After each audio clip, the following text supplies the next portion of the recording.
দেখতে দেখতে তো ঈদ চলে এসেছে আর তোমরা অনেকেই হয়তো বা শপিং করে ফেলেছো। আর এতগুলো রোজার পর মনে হলো যে একটু আমরাও বের হই। আম্মু আমি আর ফাতেমা ইফতারের পর বের হয়েছিলাম, টুকিটাকি কেনাকাটা করেছি। কি কিনেছি আর কোথায় থেকে কিনেছি, সাথে এইবার ঈদের সেলরের কি কি ড্রেস এসেছে সবকিছু দেখাবো আজকের ভিডিওতে। আসসালামু আলাইকুম, hi everyone, welcome back to my new video. আমার বাসা থেকে সেলর একদমই কাছে, তাই ভাবলাম আমরা ওই আউটলেটটা থেকেই শুরু করি।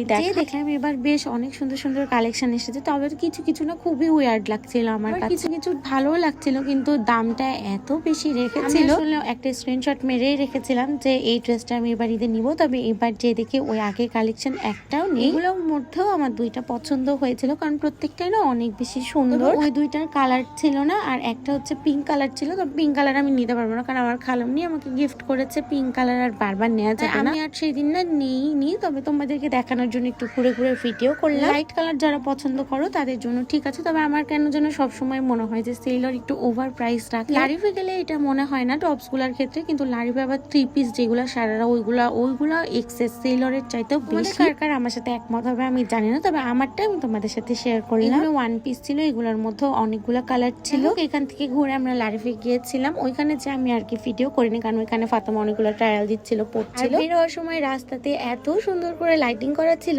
রাস্তায় বের হয়ে মনে হচ্ছিল যে ঈদের খুশি। তো ড্রেস কেনা কমপ্লিট হয়ে গিয়েছে ফাতেমার একটা, কিন্তু আমি তোমাদেরকে দেখাতে পারবো না যে কোন ড্রেসটা কিনেছি, তোমরা একদম ঈদের দিনই দেখতে পাবে। বের হয়ে দেখছিলাম মামা ঝিলিমিলি বেলুন বিক্রি করছিল, দেখতে খুবই সুন্দর লাগছিল। তো এই পর্যন্ত আল্লাহ হাফেজ।